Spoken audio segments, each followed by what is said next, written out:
Hello beautiful people, my name is Bridget and welcome back to my channel. Today is going to be episode 1 of a series I'm hoping to start here if it does well, and this is me Makeup and Misfortune. Today I'm going to tell you the story of a beautiful Hollywood actress, gorgeous Hollywood actress, Tierney. I'm going to tell you about her life, her career, and then all the tragedy that comes along with it and misfortune. So this series will not just be life stories. I'm hoping to do like certain instances that happens, maybe like, I don't know, bridge collapses and companies failing and, bad luck, people who are struck with bad luck a lot.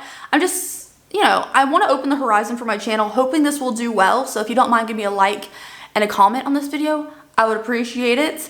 I think episode 1 is me working out the kinks. We'll see how it goes. But hopefully you guys will join me for this little journey. Today we're going to talk about Tierney. And if you haven't heard of her before, I will leave a couple of resources linked down below, like a movie, an autobiography, a couple things like that. And let's go ahead and get started. Really quickly though, I do give a quick shout out to my small business, theopencrypt.com. I do have spooky and sweet things up there. And this is the closest to true crime I've done on my channel in a while. So I hope you guys will like it, but let's get started with the story now.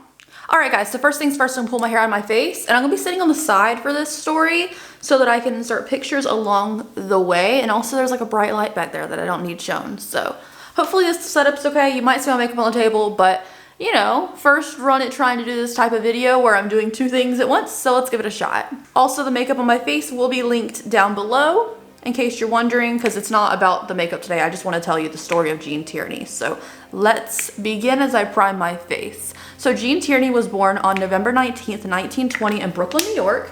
She was the middle child. She had an older brother and a younger sister after her, obviously. Her mother used to be a physical ed teacher until she became a mother, then she stayed at home, and her dad was a pretty successful insurance broker. So it's like a standard upbringing there, and it wasn't anything too fancy, but he did do well in his business, so they were kind of upper middle class. Now at this time, Jean is a unisex name as it is now. However, it was primarily a male's name, and Tierney was actually named after an uncle of hers that passed away before she was born at a young age. So early in life, Jean really strived to do the best she could. She wrote a lot of poetry. She had some poems published while she was still in school. She acted in the school's play of Little Women, and eventually she learned how to speak French fluently by taking 2 years abroad studying, because again, her family was upper middle class, so they had the money to send Jean away for 2 years to study, and she learned fluent French. Now in 1936, when Jean was 17 years old, her family went on a trip to the West Coast, because again, she lived on the East Coast most of her life, but they went on a family trip, and they visited the Warner Brothers studio, and there was a director there called Anatoly Livok that saw Jean, said, "You are absolutely stunning, you're beautiful, you should become an actress," and they wanted to sign her to Warner Brothers right away. But her family was against it because they wanted her to be in the society, be a proper lady, and they also thought the wages at Warner Brothers were just really low, so it wouldn't even be worth her time away from what the family wanted her to do. But after Jean went back home, she tried the society life. She tried to do all that, be prim and proper as her family wanted, but she found it really boring. So she ended up deciding to pursue the actress life anyways against her family's best wishes. But her family said that if she was gonna do it, she might as well do Broadway, because that's the more like professional, classy way to do acting.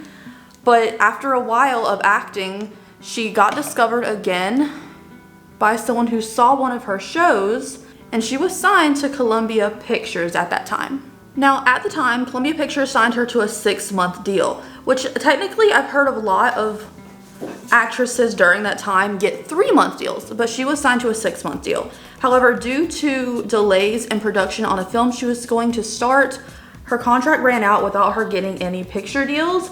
So in order to keep, money and work afloat, she went back to Broadway and she did a ton of shows, and she was really like getting well known on Broadway.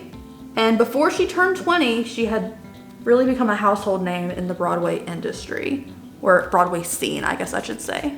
Now, Jean was beautiful. She was gorgeous. Like, you could not take your eyes off her. And while she was doing that 6-month stay with Columbia Pictures and signed to them, where she didn't get any movie deals, she was hit on quite a few times by Howard Hughes, very famous, very rich Howard Hughes, and she turned down his advances because she wasn't impressed by his money. So go ahead and like that already shows you that Jean cared more about substance than she did fame and fortune, because I mean, he was Howard Hughes. I mean, that's saying something. Like, even to this day, even if you don't know much about old Hollywood, you probably heard of Howard Hughes.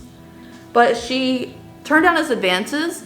But also at that time, a cameraman had suggested that Jean lose a little bit of weight. She was already very thin and petite, but they suggested she just lose a few pounds for the camera.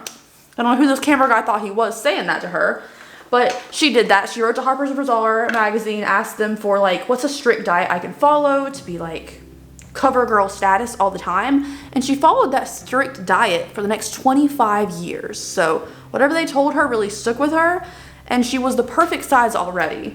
But her physique was perfect for the camera. And then after she did her time on Broadway, when she turned 20, she went back to film and she was signed with 20th Century Fox. Now, 20th Century Fox is really where Jean's career took off. From 1940 to 1953, she did all kinds of pictures, including her most famous work. This was really the peak time period for Jean's career. So she did movies with all kinds of leading men, including Vincent Price, Tyrone Power, who's also very like known as like kind of a sex icon of the time, Henry Fonda, Rex Harrison, Clark Gable, and Dana Andrews. Now, Jean Tierney's most famous movie, which I actually have a picture of right there behind my cat's tail, came out in 1944, and it's called Laura, and she plays Laura. Now, if you haven't seen this movie, it is available to stream, but it's basically a noir, mystery, crime themed, and kind of romance as well, themed film where she plays Laura and they're trying to solve Laura's murder. If you haven't seen it, I'm not going to spoil it, because maybe after hearing this story about Jean Tierney, you'll be interested in her and want to check out her films. And you know, I'm always going to suggest that. So Laura is her most famous film, and it's beautiful, and the cast is absolutely fantastic. You know, Vincent Price. But seeing Vincent Price and Jean Tierney in the same movie, I think they played 2 movies together, is just like peak everything I've ever wanted in my entire life. However, that's not my favorite Jean Tierney film. My favorite Jean Tierney film came out in 1945, the next year, called Leave Her to Heaven. This one is available on YouTube in full color. I will leave it linked in the description box for you. This movie is excellent. If you know Martin Scorsese, the director, he actually names it as one of his favorite movies of all time, and that Jean Tierney deserves more acclaim and recognition, and she's very underrated as an actress. So Leave Her to Heaven is my favorite Jean Tierney film that came out around this time. But from 1940 to 1953, she was really at the peak of doing a bunch of pictures, working with all the top leading men, and becoming a household name as an actress. Now, up until this point, everything is sounding pretty good and dandy, you know, besides the fact that that cameraman told her to lose weight. However, during her peak fame is when things start to take unfortunate turns. It's also important to note that during Jean's peak time period of doing a lot of films, she thought she had like a high-pitched, squeaky Minnie Mouse voice, so she became a heavy smoker to lower her voice for films and make it more dramatic and gloomy. It did work, but she did become a heavy smoker due to that, and it also did help with her strict diet she put herself on. So that's notable. Also, she did always struggle with manic episodes of depression, and we will get to what made that worse pretty soon. So like I said, she started working with 19th Century Fox in 1940, and then by 1941 she was, you know, the studio would set up dates between people who worked at their studio, and it would be really good for publicity. Well, in 1942 she ended up filming Heaven Can Wait while she was married to costume designer Oleg Cassini. Oleg Cassini makes the most beautiful, he's passed away now, but he was known for making the most beautiful gowns. So he was working as a costume designer at 20th Century Fox when he met Jean. They set up studio dates for them. And in 1942, after they were married, Jean was filming Heaven Can Wait, another great film, and she found out that she was pregnant with their first child. So in June of that year, while Jean was pregnant, she went to the Hollywood canteen to greet a bunch of US servicemen freshly home from overseas, and she was gonna meet them and do a meet and greet with them. It's something a lot of celebrities did back in the 40s. Marilyn Monroe did 1953 for the Korean troops. Like, it's something celebrity women did, and it was really good for publicity, and she also got to, you know, meet all the servicemen.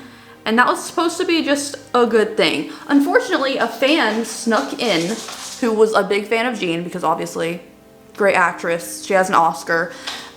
Beautiful, absolutely beautiful. But a fan snuck in from quarantine to meet Jean and ended up, because he was in quarantine, he snuck out to meet her and ended up giving her German measles. Now, she was pregnant at this time. It created issues with her pregnancy, and she ended up on October 15th, 1943, giving birth to a premature baby who needed blood transfusions right away. It was a girl. Her name was Daria, her Antoinette Daria Cassini, but they just called her Daria. She was only 3 pounds 2 ounces, and she had a lot of medical problems straight away. Like I said, she needed a blood transfusion. She was premature. She was also mostly deaf. She was blind with cataracts in both of her eyes, and she was also severely mentally disabled. The mentally disabled part, they think, was contracted due to the measles that Jean got during her pregnancy. Now, this fan who snuck in to meet Jean at that event ended up meeting her shortly after she gave birth, and she was upset about the state of her daughter, you know, not being a healthy, beautiful baby like she expected. She met this guy who snuck in from quarantine, and he told her how he met her previously. And Jean blamed herself. She thought if she wasn't a movie star, her baby would have been born perfectly normal and healthy. So Jean took it very hardly that, like, her fame and her beauty and her acting career took a toll and ended up, involuntarily causing the problems. Technically, the guy did it, like the creepy guy sneaking in from quarantine caused this problem, not her, but she took it really hard. And she already had manic episodes of depression. This made it even worse and harder on her. So because Jean was dealing with all kinds of sadness and depression and feeling like she's to blame for her daughter Daria's conditions, her and Oleg's marriage suffered. They separated from each other. They did not file for divorce yet, but they separated. And during that time, both Oleg and Jean had separate affairs and things going on, with other people. So some of Jean's famous affairs included Howard Hughes, who I told you previously she had turned down all of his advances when she was starting out her career because she wasn't impressed by him, but she knew that he could give her daughter Daria the best health and treatments for her conditions. So she did have an affair with him, and in turn he did take care of Daria for her, financially. She also had a brief fling with future President Kennedy, John F. Kennedy, before he had become president. And also, while in Europe in 1953, she had a love affair, whirlwind romance with Prince Ali Khan, and they were planning on getting married. Jean was still married to Oleg at the time, but she had planned on divorcing him and marrying Prince Ali Khan. However, his family forbade it. I think they were wanting something more traditional for him. And after that fizzled out because they couldn't get married, she moved back to the US after filming in Europe, and her and Oleg reconciled. Now in 1948, Oleg and Jean got back together, and shortly after, Jean found out she was pregnant with their second child, another girl. This one was named Christina, and she was born perfectly healthy. However, this daughter didn't fix her and Oleg's problems. They ended up divorcing in 1952. Now in 1953, on the set of the movie Mogambo, which, is actually a very famous movie on its own, Jean's concentration on set after having to deal with her first child having a lot of problems, as well as just divorcing Oleg Cassini, who was supposed to be the love of her life. She had a lot of problems with concentration on the set and ended up dropping out of that film, and she was replaced by Grace Kelly. In 1955, she was still struggling a lot with her mental health, and on the set of The Left-Handed God starring Humphrey Bogart, it's actually a really good film, you should check it out. I'm a huge Humphrey Bogart fan. She was having a lot of problems. She had to get the lines read to her by Bogart. Bogey actually had a sister with a lot of mental problems, so he understood Jean's things she was struggling with and helped her a lot during that film, but he also pressed her to get help, which she did, but would later regret it for the rest of her life. However, Jean did appreciate Humphrey Bogart's willingness to help her during that film because she wanted to get that film done, unlike Mogambo, which she had to be dropped out of. After filming The Left Hand of God with Humphrey Bogart, she did end up going to seek help for her mental health treatment. She went to a New York mental institution where she did end up receiving 27 different shock treatments to help cure her depression. And she said that this really took a toll on her. She was losing fundamental parts of her memory, and she tried to escape the mental institution and get out so it wouldn't damage more of her, but she was returned to the facility.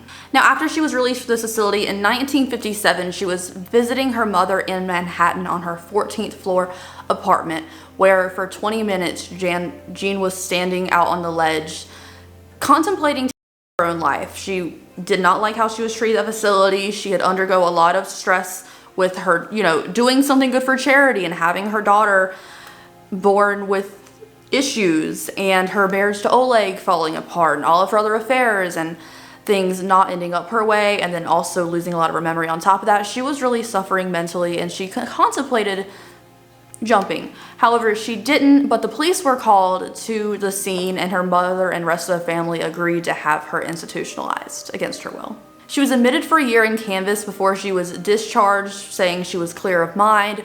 She was offered a leading role in 1958 right after this. However, it seemed like too much for her. She thought it would be too overwhelming. So instead, she decided to get a regular, normal, everyday job, and she was a dress girl at a local shop. And then also, she was also trying to get back into that society life her family originally wanted for her. She thought it was really boring at first. That's why she pursued acting. But at this time, she wanted a low-key, easy life, and she went back into the society life and working a regular job. In 1960, this is where Gene Tierney marries Howard Lee. Now, he was a Texas oilman, very rich, very wealthy, but the most fascinating thing about this man, he's the most lucky man to ever live, okay? He married both Gene Tierney and Hedy Lamarr. If you don't know who Hedy Lamarr is, she's responsible for a lot of the technology that we use in Wi-Fi today. She was also so beautiful. I would say out of like people who are famous brunettes, Gene Tierney and Hedy Lamarr, without a doubt in my mind, are the two most beautiful women to ever live who are famous brunettes. Like, without a doubt in my mind, Gene Tierney and Hedy Lamarr are goddesses. And he married both of them. Now, they were struggling, Howard Lee and Hedy Lamarr were struggling with figuring out alimony when they were divorcing. So later on, the same year that he got divorced from Hedy Lamarr in 1960 was the same year that he married Gene Tierney. Now, this marriage did give Gene a little bit of sense of stability, and she did go back into acting. She did a few roles here and there. I think she did 4 movies in the 1960s because, she had got a sense of stability again in life. Now, in 1960, Gene did find herself pregnant from Howard Lee, but it did end in a miscarriage, so she dropped out of the movie she was going for, and she kept out of limelight after that. In 1979, Gene published her autobiography discussing her life, her upbringing, her fame, career, as well as mental illness and mental health, which I think is very important. If you want to check it out, I'll leave an Amazon link down below if it's on Amazon. Gene Tierney and Howard Lee did stay married until his death in 1981. Gene herself died of emphysema on November 6, 1991, just 13 days short of her 71st birthday. Oleg Cassini, her ex-husband, once said far after their relationship, after they were divorced and everything, "Gene is the luckiest unlucky girl in the world. All of her dreams came true at a cost." And I think that sums it up pretty nicely. She got hit on by people she didn't want to. She was told to lose weight. She became a heavy smoker because her voice wasn't perfect.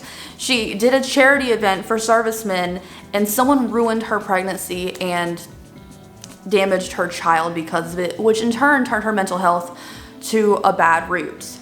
And then her marriage fell apart, the one that she wanted the most. Like, Oleg Cassini is responsible for most of her iconic looks in her films because he did all of her costumes. So a lot of the times when you see Gene Tierney in amazing outfits, it's because they loved each other so much, and it produced itself on film. And then issues with her daughter and getting in relationships with men just to have good care for her daughter, who was, in case anyone's wondering, she was put in an institution who could better care for her health with all of her conditions. And that is, again, why she had an affair with Howard Hughes. So, and then all of her mental health issues after that, and shock treatments, and being institutionalized against her will. It's just a lot of terrible things happened to Jean Tierney, one of those beautiful women to ever live, one of the most beautiful and talented actresses of her time, who isn't talked about as much as, say, a Marilyn Monroe or a Rita Hayworth. But she was along the same lines of fame at that time, but because she didn't stay in the spotlight all of her life, she didn't get the same recognition. So that is the story of Jean Tierney. Thank you guys so much for joining me today. I hope you learned something. I hope it didn't make you too sad, but I feel like these things are very... That's crooked. I think these things are very important to acknowledge and keep someone's story alive. There's a saying that says you only live as long as the last person who remembers you, and I think Jean Tierney deserves to be remembered. And also, her advocacy in her later life for mental health is something that we should really hold high today. So thank you guys so much. Let me know what you think of this video down below. I hope you enjoyed it. I did a ton of research. I spent a long time researching this morning and catching up on a few little snippets from her films. Honestly, I really hope you guys enjoyed this video. I put a lot of work in it. I hope you guys will give me like a thumbs up and comment and stuff. I'm sure I asked you in the beginning of this video to do that too. But yeah, thank you guys so much. I hope you have a great day, and I will see you later. If you have suggestions for other, you know, people's stories, it doesn't have to be just someone's life story for this series, let me know. Okay, bye guys. Have a great day and stay safe out there.